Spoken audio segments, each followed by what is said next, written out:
as we go. nail? You know, last night we thought you had lipstick on your nose. Yeah. Yeah, tonight I'm going to look at your nail and go, I think that nail's broken. Ready? Are we we live live now? That's a good way to do it. I like it. It's natural. What's the face? What's the face? You have that face on. Let's talk about eyes. Can you do the face? No, I'm not doing it. You'll give me a face. We're live. Are we live? Oh my God. Hey guys, good night. Welcome to Let's Talk About Ice. On Thursday night, 7 p.m. Queensland time. It's 7:15 and I'm really sorry because we're late. We're late for a very important date. We are. Should we talk about my nails? I'm like, you don't talk about my nails. We're here to talk about ice and we're here to talk about serious issues, Leanne. So stop it. All right, so we'll take dominion over this, yeah? Yes. Okay, we're taking dominion over this. See ya. Okay. Guys, today we have a really packed show, and so we have some special guests on the show. We're doing something new. We are crossing over to Rockhampton very shortly, and we're crossing over to Brisbane, and we are going to be talking about family support today. So we're going to be talking about families that are going through trials and tribulation with their loved ones on ice, and it is a really hard topic to talk about for me anyway, because I'm the one, the accuser, you know. So I've brought some experts on the show, you know, and they deal with people daily, and they're going to be talking to you about the best way to cope and some strategies and some boundaries and some other awesome information. But before we do that, I just want to do a big shout out to the team that we're doing training on the Gold Coast at head office for the last 3 days, and we had some amazing presenters training up, and they're all in recovery, by the way, and we have presenters coming out to Hervey Bay and presenters coming out to Cairns, and we have 2 new presenters on the Gold Coast, and I can tell you what, Hervey Bay and Cairns, watch out. Oh, yeah. Okay, these guys are passionate, you know, and they are so, you know, dedicated to really making a difference and warning people and our youth out there about the dangers of ice, and helping people that are in ice addiction create pathways into recovery. So you will be seeing them. They will be wearing AARC t-shirts. You can either look out for the NEO t-shirt, let me see, NEO, not even once, or Don't Mess with Meth, which you can buy on our website, but look out for the no ice symbol. So it's the I haven't got it on today. I've been sweating and training in it, but you will see them in your town. Please say hello, thank them for being there and doing the work that they do, because they are volunteering their time, and it's all in the name of education, and because they care, because they've been to the hell, and you know, they care and they want to make a difference to people's lives, you know, in their town. So Leanne is on the show tonight, and she's my right-hand person. I just can't do life without her. She was amazing at training today and making coffees and getting everybody organised. And as you do. She doesn't stop. But she just doesn't not only stop in the office and with the team, she's always on the phone. Always on the phone. You can never get her. No, I'm kidding. Chatting. No. Who's the pot called in the kettle black here? But she's always on the phone, guys, taking calls from people in distress, wanting to know how they can help their loved ones through addiction. So we'll be chatting very shortly with you, Leanne, and I know some of the calls that you take. I hear some of them sometimes, and you know, I've worked with some families, but you know, our work is best done with the people in addiction. So all our presenters buddy up with people in addiction to help them get clean, and to create a new life. So together we can help both the families and the addicts. So before we go on, just want to do a big shout out to Brent Boardman from Eagle Trailers and Campers. Hi Brent, I'm sure you're on the show. Brent and Eagle Trailers and Campers, they are our corporate sponsors for our new Neo brand, and we are preparing to launch the full range. So we're going to have signature brand of Neo t-shirts, singlets, and the caps, which I've shown you a little bit before, some key rings, some mugs, but there's going to be a gym range that we're going to be putting into gyms. So, and Jim those... will like that. No, workout gyms, Leanne. Oh, of course. Jim would like. Well, this range, it's going to be a signature range. So we're going to have some sporting celebrities are going to sign these T-shirts and caps. And Hope the name's not Jim. No, they're not Jim.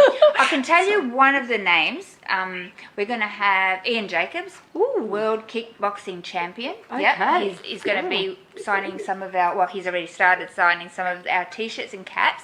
So if you're a kickboxing fan, get in touch with us. You want to get a signature range cap and a T-shirt. And we also have someone really special, which I'm not allowed to tell yet, and I'm busting to tell. But we have some people in Surf Pro that are looking at getting involved. We've got NRL players that are coming on board. So, and I'm looking for a golfer, and we're talking to some tennis people. So, Oh, cool. yeah, I know. Yay. It's like amazing. It's curious. good because in Unity, guys, we do more. Yeah. So the aim is to launch the brand, and so that the funds from the brand come back to fund what we do at AARC. Yeah, in every state. So we've got a team down in Melbourne, in Adelaide, on the Gold Coast, up in Cairns, and nearly at Harvey Bay. nearly at Harvey Bay. That's right. We're getting there. So I wanted to do that shout out to Brent. Yes. We're really, really grateful for the opportunity to be able to launch this, and we look forward to doing some stuff together with Brent and Eagle Trailers and Campers. And also a big shout out to Andrew Ford from Mariba Ford up in Cairns, because they continuously support AARC and the program there. The guys with the C at Mariba, they're doing an incredible job. Yeah. We're preparing to do the Paint the State ARC art competition.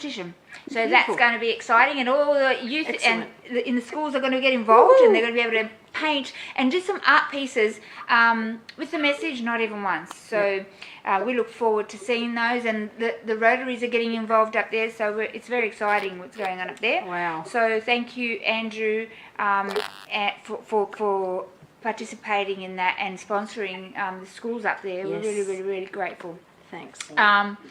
So I will be introducing our new presenters a little bit later today, maybe even tomorrow, on our Facebook page. So keep an eye out, and please encourage them, guys. Yep. They're really stepping out and sharing their hearts, sharing their life, sharing their journey. It's not an easy job, and many times brings them to tears, and they're working through stuff. How to do that without going back there and crying and having to walk through it all again. But they really need your encouragement. So just when I do put them up, do a big shout out to them and send them some love. So very proud of them.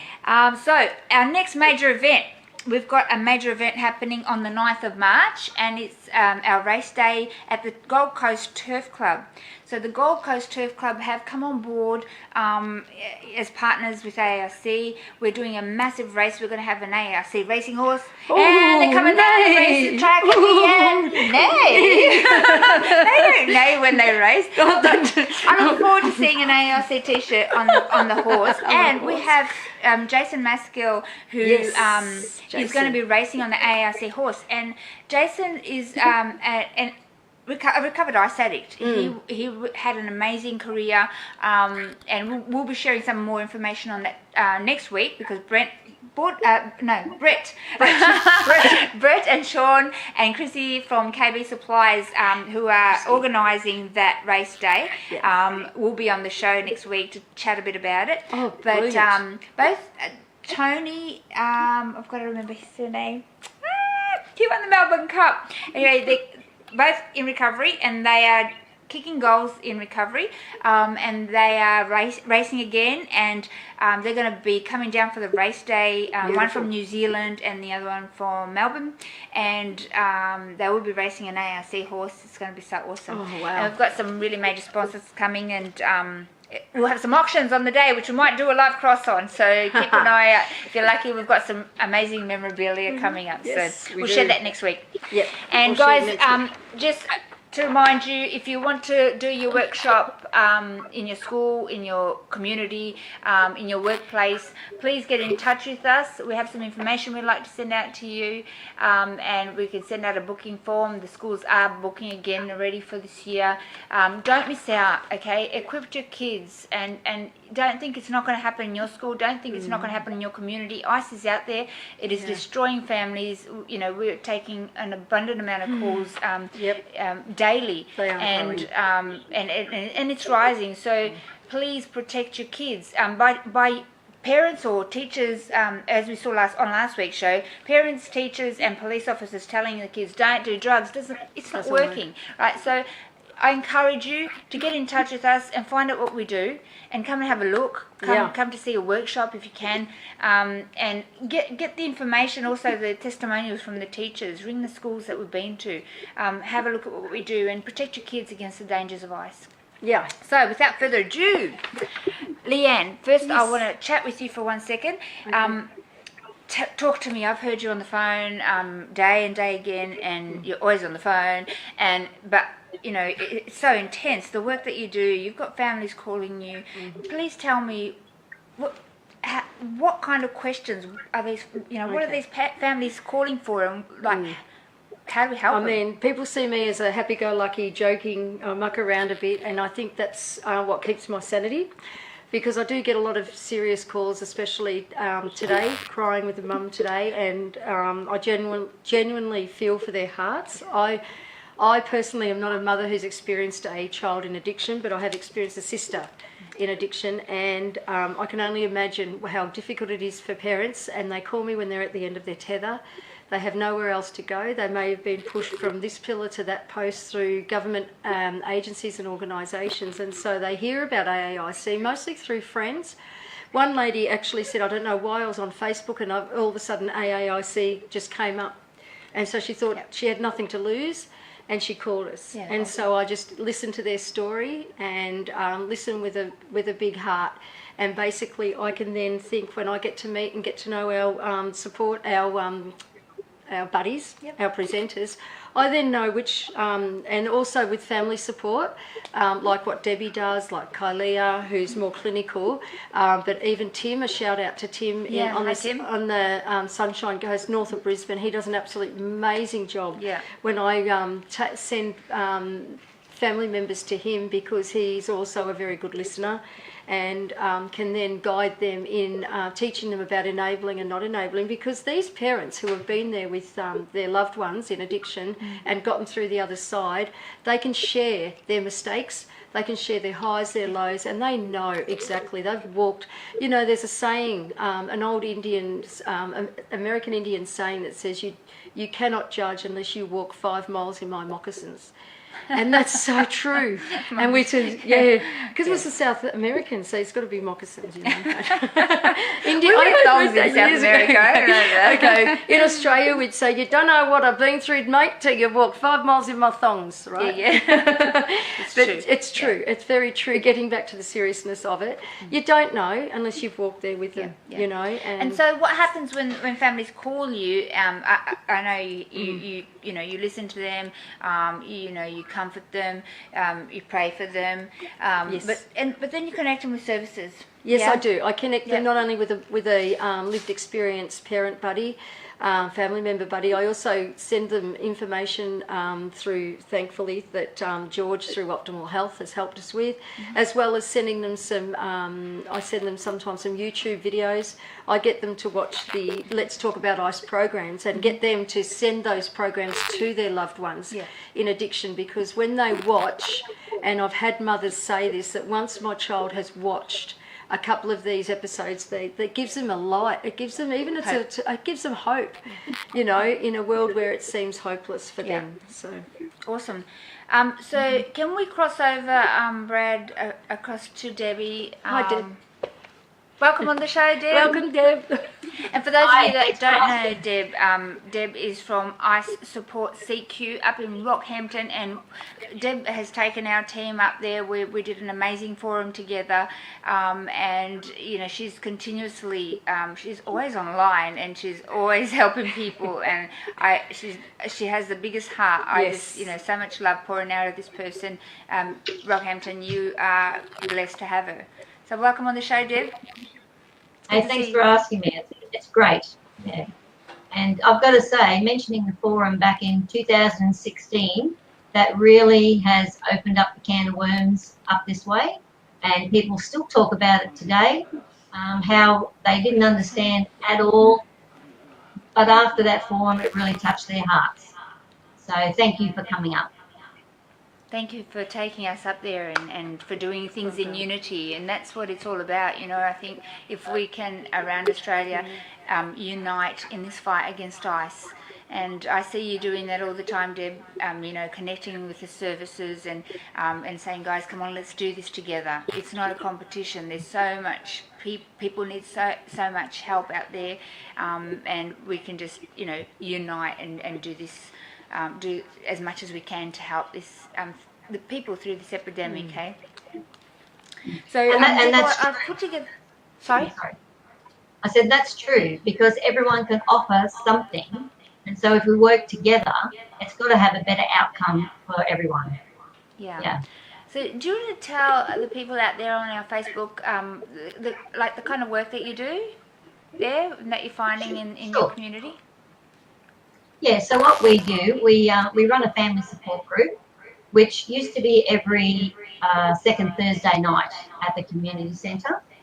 And our first year was really busy, and so we were able to have presenters come along, like the police, the ambulance, other organisations to explain to families, answer questions that they may have. We found that last year we weren't quite as busy. But having said that, I've sort of increased my website, so I think they're getting a lot more information through the website and through the Facebook. Awesome. This year we're actually going to work on every first Saturday morning and every third Thursday evening to have our support meetings to try and reach out to families who perhaps can't come in the evening but might come for a couple of hours on a Saturday morning. Awesome.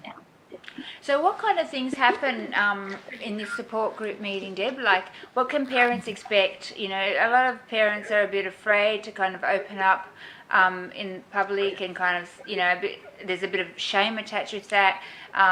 Maybe you want to kind of paint a picture on, you know, what that's like if they turn up. Yeah, I think that's probably the hardest or the biggest reason why people don't come. It probably is the shame factor. Or they may see someone across the table that they know, that they don't want them to know their story. It's very heart-wrenching for a lot of them. So we try and get them to at least come in the door. If they come in the door, that's the hardest hurdle for them. And then I guess we really strive on giving them information, i.e. your information, about the AAIC, any local support services that can help them. We try and make them understand that it's not their fault, it's okay to say you're not okay. And we have plenty of tissues on hand. Yeah. It's about love, isn't it? Loving them through it, and it's not their fault. You know, there's nothing that, you know, we work with you know, people in addiction day in day out, and you know, it doesn't discriminate. It's not just people that, you know, have had it hard with families, or their families got divorced, or they, you know, they were bashed as kids, or they were, you know, they had it hard up. It's not. It's from all walks of life, and it doesn't reflect, you know, from your upbringing. And it's, you know, once families get that, you know, this is happening more and more across the board, and that it's not their fault, and then they can look at the tools rationally without, you know, bringing it upon themselves. Yeah, and I think they are, they're really shattered by the time they come to the group. Yeah. And all they want to do is save their loved one. Like, that's what we all do. We all want to save. But we have learnt over the last couple of years that you can try and save them as long as you don't enable them. So, however, it's all right for us to say don't enable them. We always, because we're not counsellors, we always let them know that there's no right or wrong decision. They have to do what is right for them. They have to sleep well at night with the decision they make for for themselves. We can only share our stories of what we've done and what we haven't done, who we've seen, who we haven't seen, but we do encourage them to make their own decision. Yeah. So you mentioned enabling them. Do you want to talk a little bit about what that means? Because some people are not quite sure what does enabling mean. What does it mean? Yeah. So we have found that someone in addiction is extremely creative, manipulative, if that's the word, and they seem to target the most vulnerable, which is usually mum. So they'll say anything that they like or anything that they think you want to hear to get what they want. And generally what they want is money. Yep. So we sort of try and encourage them, okay, don't give them money, but if you have to buy them food, or like I used to buy my son a pizza. I still buy him a pizza, but I order the pizza and it gets delivered to his house. So he couldn't have sold that for drugs or anything. He had to eat it. Yes. You don't pay their rent and all that sort of stuff. But you do get torn between wanting to help them, wanting to keep a roof over their head, yep, and also not helping them too much. So, yeah, it's hard. It's a really tough, it's a really tough line, Deb, because you, as parents, and I'm a mum, you love your kids to death, and you don't want them to hurt, and I remember I've worked with a family who had a young son who was in addiction. He had come in the house and bashed the other brother, put him in hospital. Night 2, I'm on the phone with her. I said, look, make it clear that while he's in addiction, while he's using, and if he's not prepared to go into detox and recovery, he's not welcome in the house. Well, he slept on the porch, and it was raining that night, and she was crying, and she's on the phone with me, and she's saying, but he's cold, and he's on the concrete, and I'm like, persevere with this, hang in there. The next day, he made the decision that he was going to go into rehab. So, it's not always like that, unfortunately.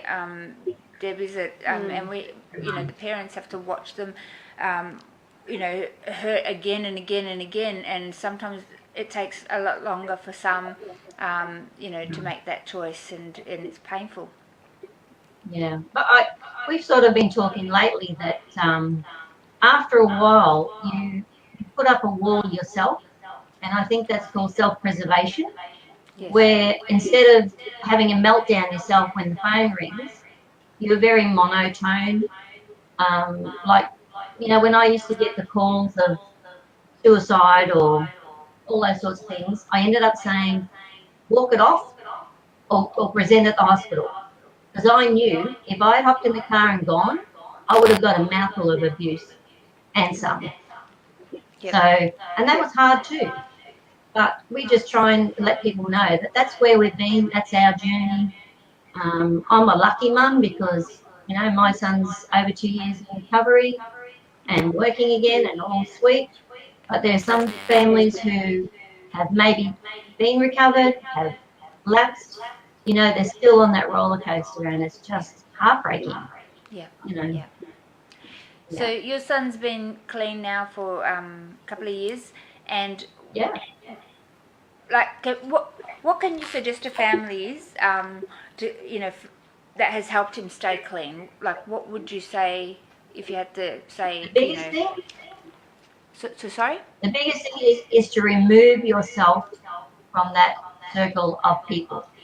Yeah. I won't use the word circle of friends because I've always said they're not your friends. Frenemies.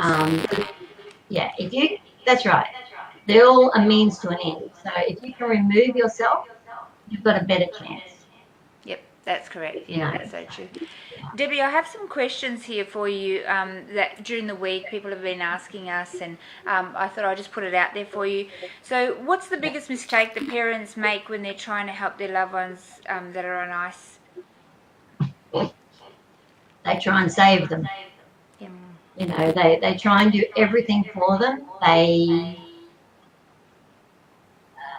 guess they treat them like little kids, you know. Instead of saying they have to actually take responsibility for themselves, they just try and save them. And that's just natural. That's what you're going to do. So until you can come to terms with that in yourself and step back a bit, you'll always try and help them. But we tell them, you know, stepping back doesn't mean stop loving them. That's It right. just means stop handing over the money. Stop, you know, stop letting them sleep in your house, but they're still carrying on their habit downstairs. You know, Yep. Yeah. You just have to set, and that's where we go into boundaries. You just have to set some rules for yourself. Yep. Yeah. And so, in saying that, like, I know I work with the addict, and I, you know, people often say, you know, the addict will go, oh, but I don't have a car, and, you know, I can't get there to the AA meeting or to, you know, to the meeting with you. And I go, listen here, if you wanted to score, you'd find a way to get there. Whether it was on the other side of the suburbs, you know, 40 minutes away, you'd find a way to get there, right? And they go, yeah, I guess you're right. I know you can't lie because we've been in the same walk. So, you know, the parents need to understand that. I think that, you know, we're very creative. You know, people in ice addiction are very creative, and they're overcomers, and they will find a way. So when they you know, come through recovery, they're amazing people to work with, you know, because when they get on the right track, you know, they're just focused, and they'll find a way to overcome. They're very creative because they've been creative through addiction, and, you know, so I guess, you know, what we say to the parents is, you know, don't let them manipulate you like that, because they'll find a way. If they're in addiction, they'll find a way to get it. So if they want recovery, you know, they need to also do some work for it. Yep. Yeah. And that's the hard thing. I guess as parents, our biggest question always is why. You know, we always hear that it's such a great, you know, when they're on the drug, it's just so fantastic. I mean, how do you fight against that? How do you encourage them that it's not really that fantastic? I mean, look at your family, look what it's done. Yeah. But that seems to be the mentality, and how do you change that? Yeah, I think it's they can't see the damage because the frontal lobe of the brain's not working. So the processing part of logic, rational decision, and seeing things for reality, they're living in another realm where they can't see anybody else except for themselves. So for that moment while they're hitting up, it feels really, really good because you're high temporarily, but then on the come down, you know, you just got to keep chasing that. But they don't see you, they don't see the damage. And I think that, you know, people like that have been on that walk and that have come through recovery can sit with people in addiction and go, hey, I've been there and I know it's about to happen, and I know where you're going because I've been in jail, or I've been in the mental health institute, and, you know, my friend died the other day, and, you know, I had to bury him, and that's, you know, that's the reality of it, mate. Oh, I've got kidney problems, I've got heart problems. Is that what you want? Like, and put everything in front of their face. Like, you know, I've even taken pictures of what they were like before and say, you know, this is what you were like. Look at you. You know, look at what's going. Because I've got nothing to lose.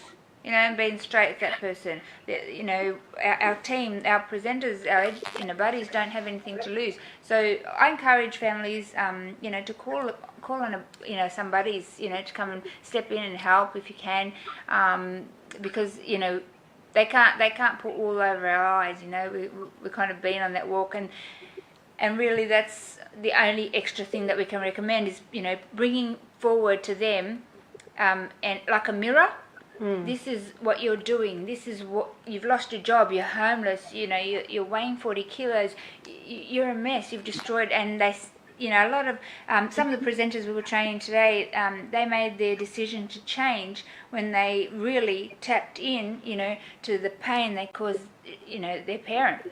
One of the girls today was saying in her story that, you know, when her kids got taken away from her and her mum was leaving, the final look that her mum gave her in her eyes and really locked in, she said, I thought I'd never see her again, and I had done it. And she said, in that moment I knew I had to change things. So, you know, hang in there, parents, you know, keep pushing. But I think they can't see, you can't see that you look terrible, you can't see that your life's falling apart, and you may for a split second, but it goes away because of the drug masks it. But you know, as parents and loved ones, I think it's important to keep showing them, you know, this is what you could have, this is what you did have, but this is what you are becoming, and this is what is going on really. So just keep bringing it, and saying you're worth more than that. Like, At this point, I'd like to just remind people, if they do need family support, please call our family support number on 0481. I'll get Brad to put it up on the screen. 844 555, and we can lead you to some family support parents, as we said earlier. and can you put up Debbie's family support number as well, please, Brad? Yep, we gave you that earlier. Yep, awesome. So some of the other questions, Debbie, were what's a safe boundary? You know, we get asked that a lot. What's a safe boundary to have with your loved one? Like, how do you know that, you know, if you're talking suicide and you go, you know, I'm sorry, I can't answer you at 2 a.m. Is that a safe boundary? Like, how do you know where that line is? It's a tough question. Look, it is. And when I found when that was put to me, like I said, go for the walk, present at ED, but then you would go to bed praying that you never got that knock on the door. Yeah. Because there's really nothing else you can do. Like, sure, you can let them in, or you can sit with them and console them. I personally wouldn't let them in the house. No. I would stay outside with them, you know, and of course show them that you still care and love them and whatever, as long as they're not verbally or physically abusing you, because once they do it once, I feel it would just continue. Yes. And so they have to be some sort of responsible for their own actions. Absolutely. But the suicide thing, that's scary.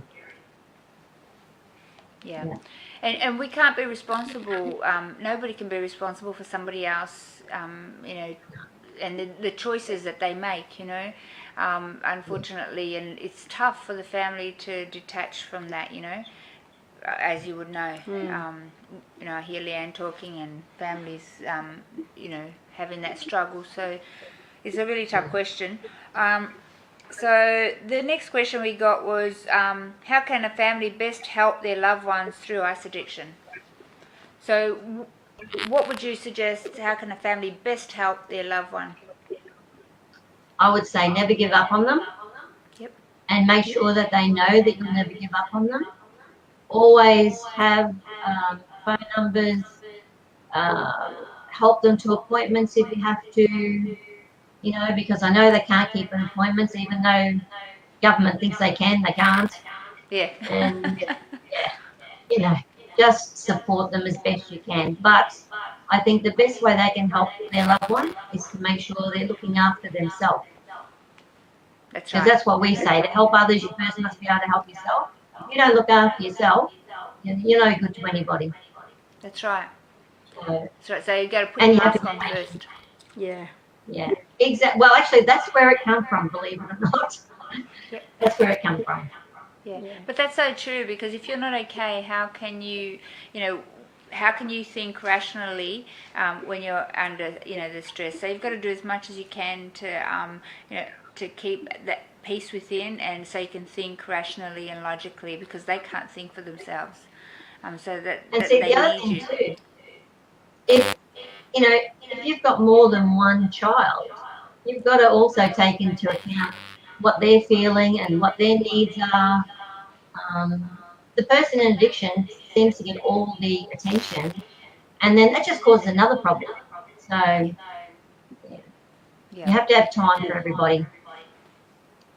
Absolutely, and I don't know how you do it, Deb. You've got time for everybody. I just don't know how you do that. So it always blows me away. And this girl too, like all these family support people out there, they're continuously on the phone Great and helping job. people.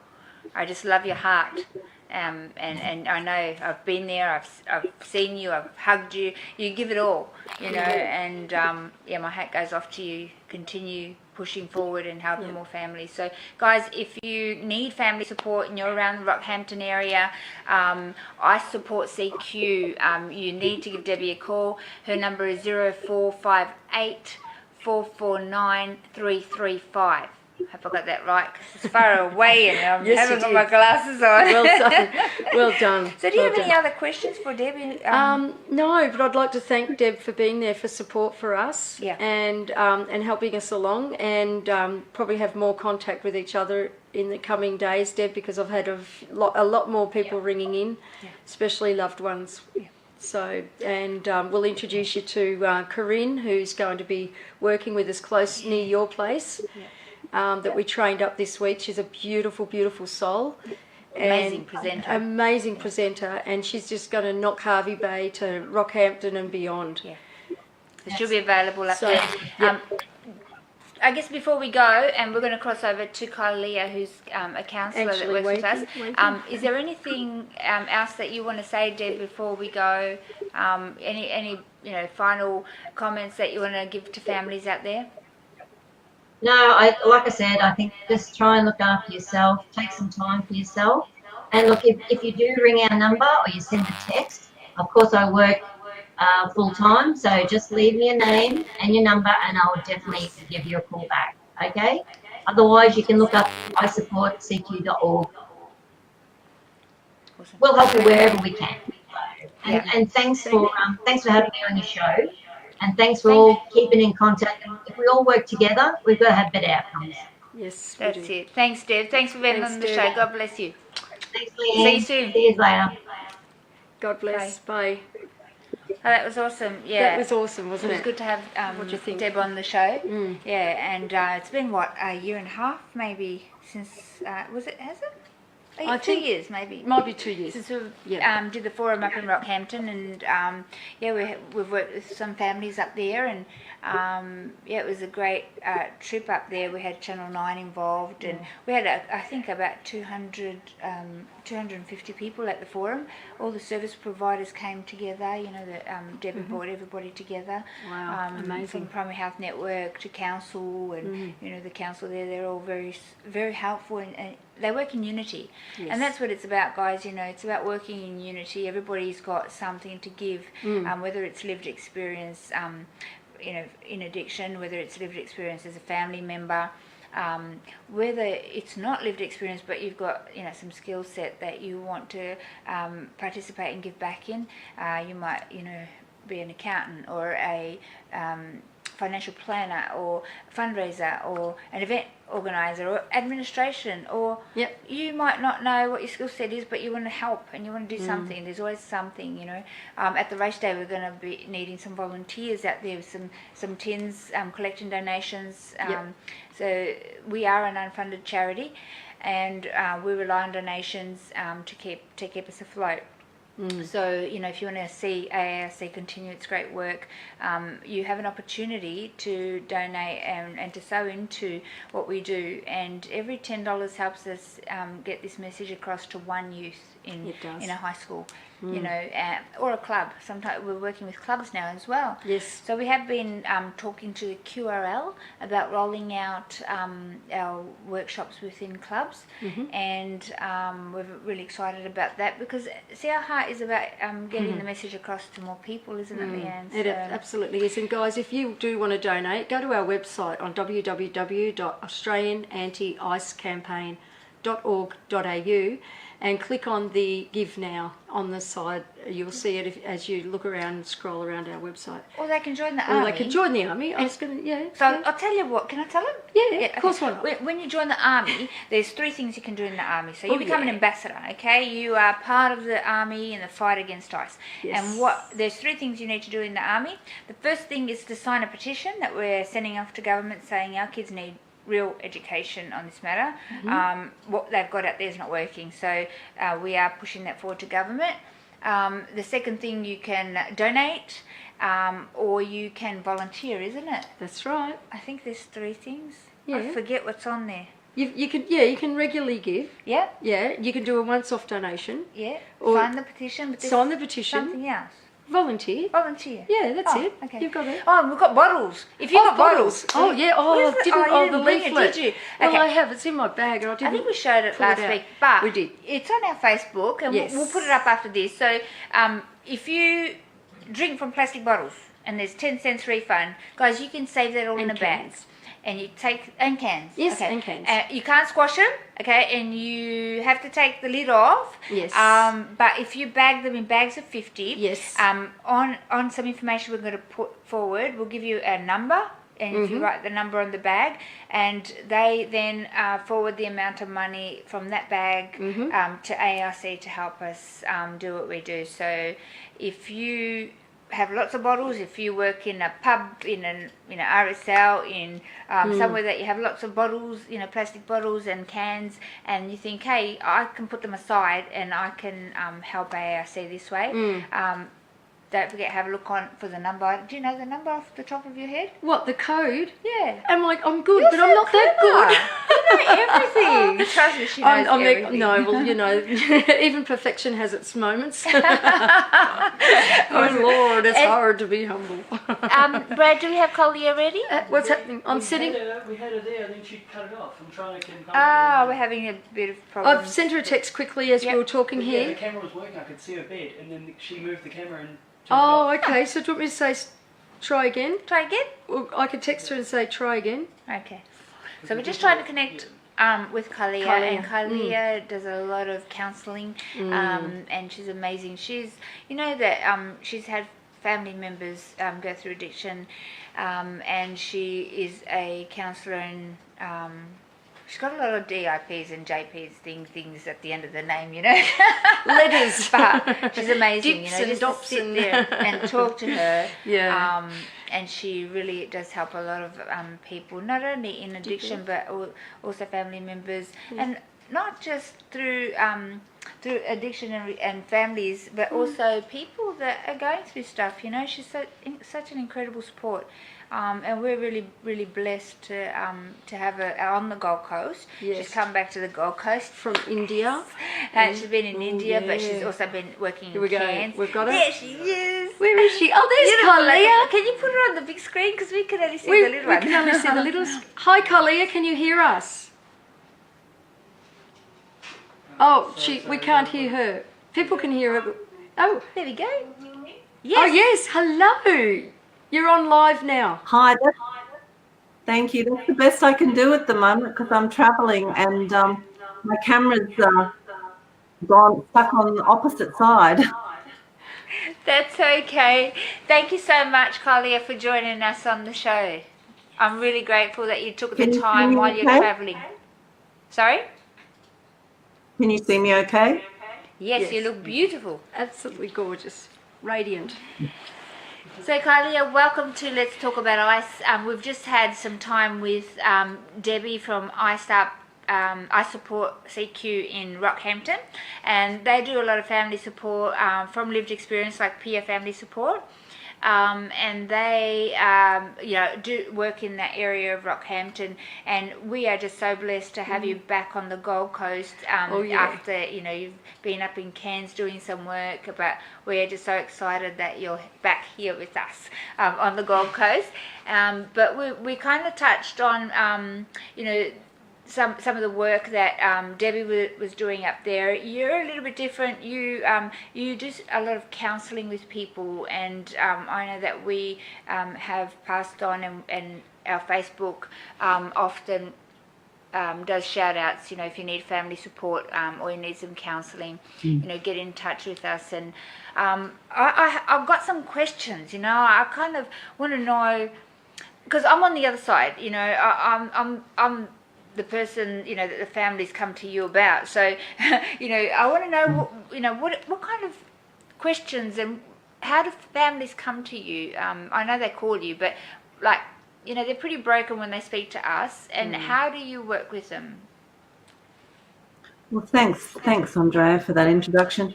And it's both of you two girls that have really, been able to pass people on to me. It's very hard for people to find support. They don't know who to ring, where to go. They've often found that if they go to the more traditional ATODS type approach, that there's often intake forms and things like that for their loved ones.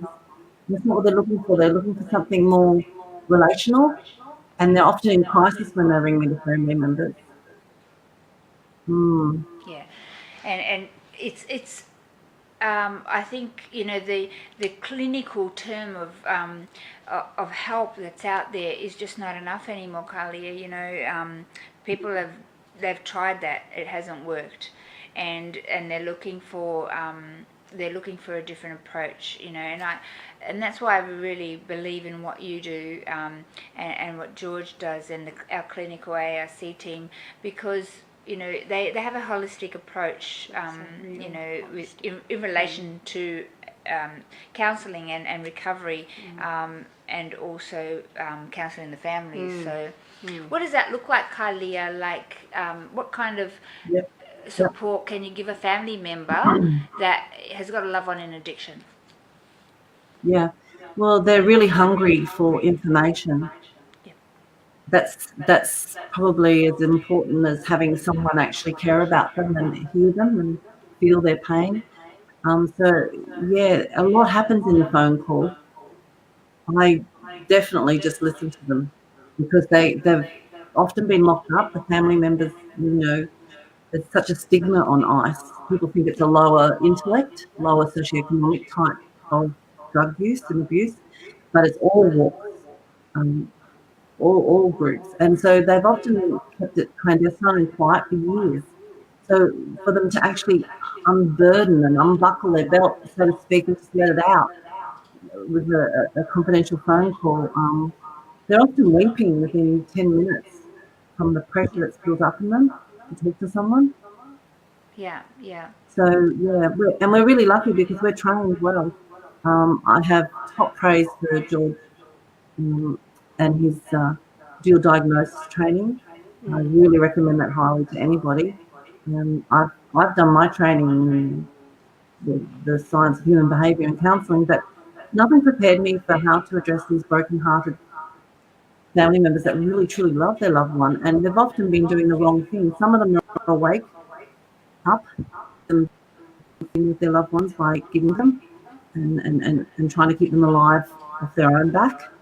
But a lot of them also are aware of their enabling, and they're ready to take on as many tools as they can. So people love the word tools, that we can provide for them specialised ways and means of coping. So are you saying that families are aware that they are enabling their loved ones when they call you? Probably about half the families, Yeah. Yeah, about half the families, because a lot of people, they don't want their child to die. And these people or their partner, and often they're either in their health degraded, or they're also threatening suicide. So that's often a way for people to pay for their food, cigarettes, accommodation, shower them, pay their car bills. The impact is ginormous. I've heard stories from some people, like one old lady had to take her handbag every time she went to the toilet. And her 40, 50-year-old son ended up taking a roofing iron off the house to get in, because she refused him, to enter into her home anymore. Yeah.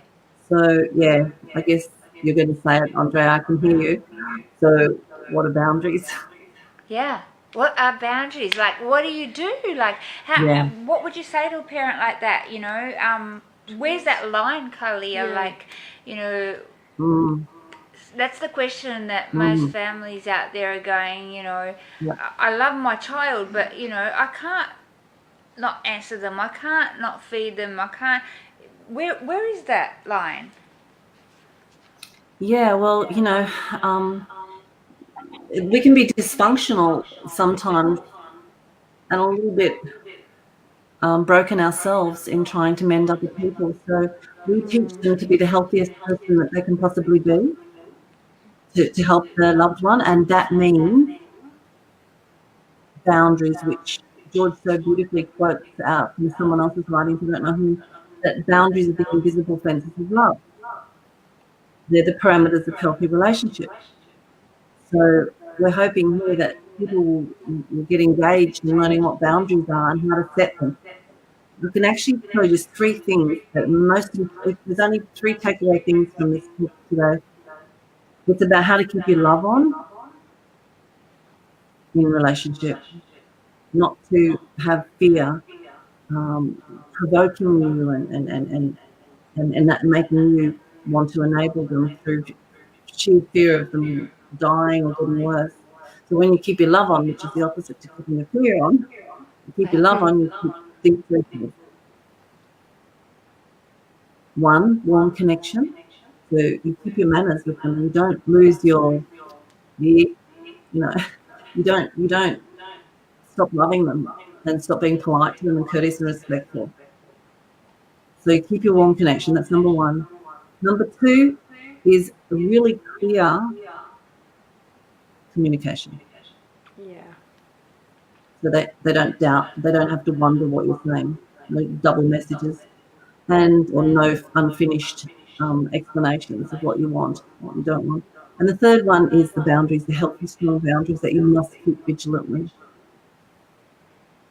So what are some of the boundaries, Kalia, that parents should be considering? Good question. So each case is different, Andrea, as you have found out. I know both you and Leanne talk and walk with these members. So it's a very sensitive case, each one. So mostly boundaries are pulling back on the money. Yep. It's interesting because even the beggars in India, where I've been for the last 2 months, if you keep giving them money, they keep doing what they've always done. And they often spend it on things that aren't good. So we buy food for them. So little things like that.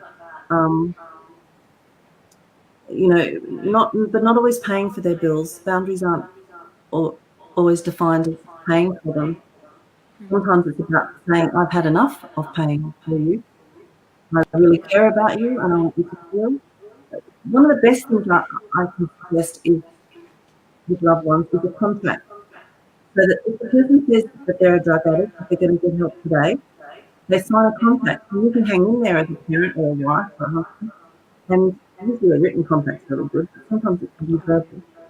And they ring that rehab and they into a detoxifying rehab situation for a long time, like 6 months, something like that. Or if they don't want to sign a paper saying they're an ice addict, then you can say, well, then look after yourself. Yeah, that's a great idea. Yeah, I haven't heard of that before. Yeah, I love the contract. That's awesome. Yeah, that is awesome. Yeah. So like a working contract. So I'm not going to do this, and I'm not going to allow this to happen. Is that like what you mean?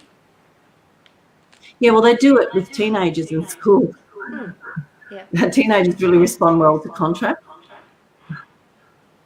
So, I mean, that's very official and a bit clinical, but it works for some people. So that's why I'm saying every case is case sensitive and you have to individualise what the person needs. I knew one woman and she had 3 of her 4 sons, all ice addicts, 2 extremely so, and the 3rd one just starting. And she came to one of our family support group nights, and she and her husband were both upper middle class business owners, and she was ready to get a portable home that she could lock them all up. But I tried to explain, and she understood too, that they'd still come out addicts because it's the pain that keeps them addicts. So it's about trying to help your loved one get into a rehab, get into the counselling, and find out what's causing all this turmoil in their emotions and esteem. That's awesome. That's great advice, Kalia. I've got some questions that I prepared earlier, which are some of the most common questions that people ask us, family members, ask. So one of them was, what's the biggest mistake that parents make when they're trying to help their loved ones that are on ice? That's a really good question. You prepared that, did you? What's the biggest mistake is caving into fear. And it's so easy to cave into fear. And I know this is hard and I don't want to offend anybody, but sometimes it's narcissistic and codependent to just want to pacify and please other people. It's because we feel that they're going to get angry with us or not like us or make us feel guilty that we're not good enough as a parent, wife, husband. So it's about not caving into fear, but to recognize it's a loving thing to do. The right thing to do doesn't always feel loving or right, but it will be logical and safe for them and you. Yeah, Yeah, that's awesome. So we spoke a bit about boundaries. What are boundaries? Yeah, well, I mean, you have to have boundaries even for yourself. I don't know about you, but if I buy some boxes of chocolates, it's really easy to have, you know, too many per day. So it's about self-discipline, self-control, and it's about living within the healthiest reality. And the healthiest reality is that sugar is harmful, the doses. So the same applies with your loved ones. If you keep buying them the cigarettes they can't afford or paying for their car regos or pretending it's not a big deal what they're doing, in denial of yourself, of their behaviour, or even overreacting. It's about becoming aware of what the truth is and what is real. The boundaries is about being a protective soul, a realistic, protective, caring person. So it's about a constant study. And you have recommended to me before, and I know many times I've, with myself, have had to learn boundaries, and I'm still learning boundaries. There's a book that people can read if they need one, that you often recommend. It's called Boundaries. By Who John writes it? Townsend and Henry yes, Cloud. yeah. Yeah. It's been around for 25, 30 years. And you can actually get online and go to YouTube and find out many things about boundaries. I recommend a book called Keep Your Love On by Dick Sharp, I think so. It's Bruce Sharp. Keep Your Love On. Yeah, I think you brought some information into the office about that Yeah. before. And see, guys, if you're looking for a counsellor, Kylie is the person to go and see. She has all these resources. She's read them. She's studied that. She wears her heart on her sleeve, and she's always wanting to help people out there. And can we put up, Brad, Kylie's contact number? Kylie, the name of your counselling service? That's a good question. I would like to rename it actually. Just let me heal you. There is so much healing out there available. People don't need to feel like it's navigating a swamp. There is some solid principles of life that can really work for you. So, and nothing's too hard, and people can change. And we need to be the very best person we can be for our loved ones. I highly recommend working with yourself so that you can do everything you can possibly do for them. It's less to benefit your own life too. For our own lives, that's right. Kylie, what's the number that people can contact you on if they're looking for some counselling service? Well, probably the email would be the best at the moment. And that would be? So, well, Kalia Flower, Kylea Flower @gmail.com. Awesome. Beautiful. So if you're looking for some You're welcome. counselling, Collier has a lot of experience, and specifically with people in addiction and families needing help. We are talking about ICE tonight. We're talking about, let's talk about ICE and family support. So Collier has a lot of experience. She comes in once a week into the office now, and she's available to do some counselling with families. And also, if you're in addiction, you want to do some counselling, you think, I'm going to go on the tripod system of support while I'm waiting for my rehab to open up, because sometimes it's hard to get into rehab, please connect. And there's the email up there. Just let me heal you, kyliaflower@gmail.com. So give Kylia a call. Kylia, I have a couple more questions for you before we wrap up.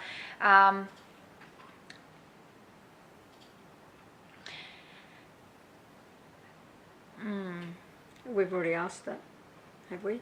Do families feel that's the it. public stigma Yeah. in relation to, to having loved ones in Yes, ice addiction? yes, yes. Yes, they're ashamed. So many parents, especially. So the majority of people that come to me are women. I'd say about 80%. I've had a couple of fathers with their daughters, but yeah, there's terrible embarrassment for people. They really keep it secret and silent. That's what I've noticed. And then there's also the stigma that people sometimes feel like they are responsible in some way. What did they not do for their child? So it's really important to understand how to release and heal guilt. And I just want to clarify the name of my business, Let Me Heal You. It's not me that does the healing, it's us that does the healing. It's working collaboratively with whoever I'm working with. Let Me Heal You is more a statement that someone cares about you and can help you to heal your, in your own way, in your own time, That's awesome. with help. Thanks for clarifying that. So when people come and they have that stigma, and sometimes they're ashamed to contact, a family support group or a counsellor, because they feel like it's their fault and they don't want to talk about it, but they're suffering and and there's a lot of symptoms, associated with that, anxiety and depression and, weight loss. I mean, how do we push through? How do families push through that, emotional state? To what could you say to families out there that maybe they're considering getting help, but they're feeling all of that? Well, as you well know, Andrea, there's only a small group of people that actually seek help and recover from full ice addiction. There's still a lot that are stuck in a cycle of addiction.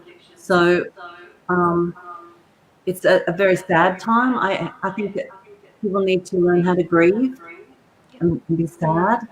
So it's about understanding that they're actually emotionally hurting themselves at the loss of their loved one, because I often say to them, your loved one's still a beautiful person that they were. But the drug has realigned and changed their personality into another personality over time. What I say. It's just loving the original person. And more than it comes to increase, like as we're going through awakening, so much that person is getting to recover. That's why we have the cost versus benefit chart. Yeah. I love how you say that, Kylie. If I can just say that, when you said it's not the person, because that's exactly what I say to them as well when I'm on the phone with them. It's the drug that's broken the brain. We go to a doctor when we have a broken arm. The doctor fixes it. Sometimes it has to be in a cast to mend. And it's like our brain with the drug. It's not the person.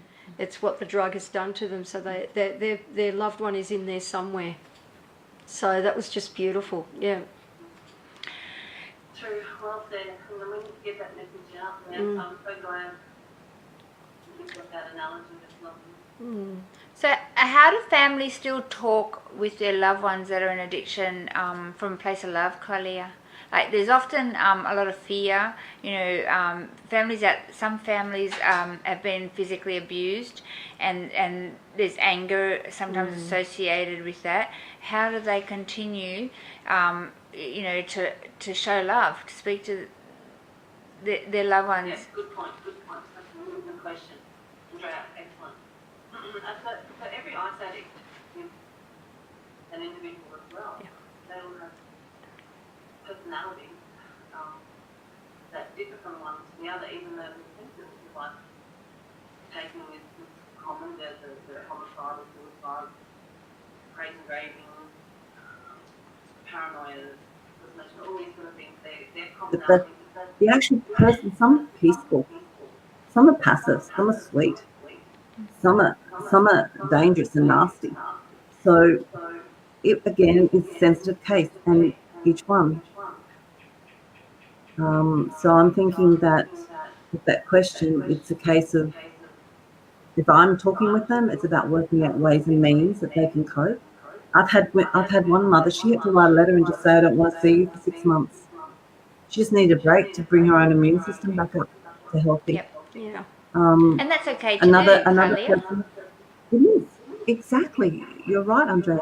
And another person, they have got someone who's their best friend. Their daughter or their partner is their best friend, and they're not going to give up on them and send them away. And they looking after themselves while they try and help them become realistic about their situation. Others, I've had one woman. She found her husband had been lying to her.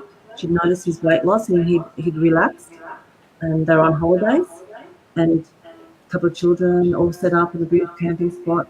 She found out. She found his stash, and she just made a. She gave him back the wedding ring and said, "It's either the marriage and the children and me, or the ice." And I was impressed. I was impressed And with her. That took great strength and courage. it can be tough to do that, and to get to that point. But realistically, that's the reality, isn't it, Kalia? They have to make a choice. Sometimes the love has to be extremely tough. And I don't know whether she said it emotionally nasty or whether she said it emotionally balanced and polite, but that's the ultimate hope, that you can say things with the warm connection with your loved one. But often people are shocked and hurt, so they lose it at first when they react. But I'm sure this lady, actually, I talked to her quite a few times. She did do it with passion, anger and upset, but she came back and clarified it and stayed friendly and polite, but firm in her boundary, in her healthy, strong boundary. That's awesome. Do you have any more questions, Get Leah? them I over just the love. finishing line. Pardon?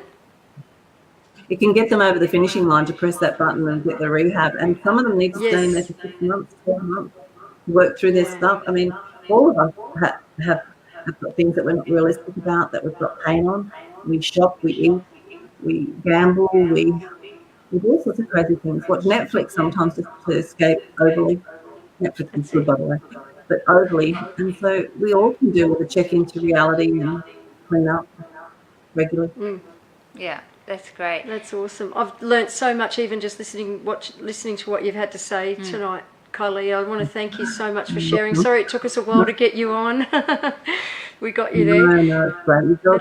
I want to really commend you too, because you're frontline warriors, you're really crusaders, and you're out there. And for all our listeners, I just want you to know that these two girls, they work twice as hard as I do, more, and they are there always for you as well. They're only phone call away, and they're consistent. They're here yesterday, today, and they'll be here tomorrow. Thank you, girl.